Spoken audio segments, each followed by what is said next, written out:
কাল থেকে শুরু হচ্ছে এইচএসসি পরীক্ষা। অংশ নিচ্ছে 12 লক্ষাধিক শিক্ষার্থী। চলতি বছরের উচ্চ মাধ্যমিক সার্টিফিকেট ও সমমানের পরীক্ষা শুরু হচ্ছে আগামীকাল বৃহস্পতিবার সকাল 10টায়। বাংলা প্রথম পত্রের মাধ্যমে শুরু হবে লিখিত পরীক্ষা, যা চলবে 10 আগস্ট পর্যন্ত।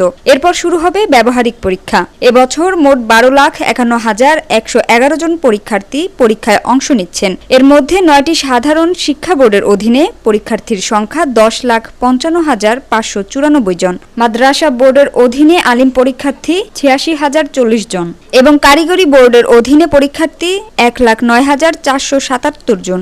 দেশব্যাপী 2,797টি কেন্দ্রে এই পরীক্ষা অনুষ্ঠিত হবে। গত বছরের তুলনায় এবার পরীক্ষার্থীর সংখ্যা কমেছে 81,882 জন। 2024 সালে পরীক্ষার্থী ছিল 13,32,993 জন। পরীক্ষা সুষ্ঠুভাবে সম্পন্ন করতে শিক্ষা মন্ত্রণালয় একাধিক পদক্ষেপ নিয়েছে।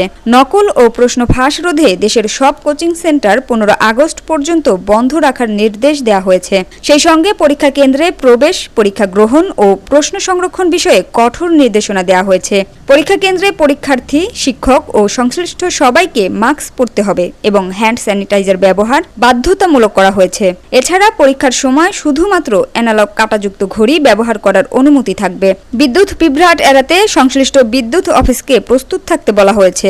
আন্তঃশিক্ষা বোর্ডের সমন্বয়ক খন্দকার এহসানুল কবির জানান, পরীক্ষার সকল প্রস্তুতি সম্পন্ন হয়েছে। আইনশৃঙ্খলা বাহিনী সর্বোচ্চ সতর্ক থাকবে যাতে কোনো অনাকাঙ্ক্ষিত ঘটনা না ঘটে।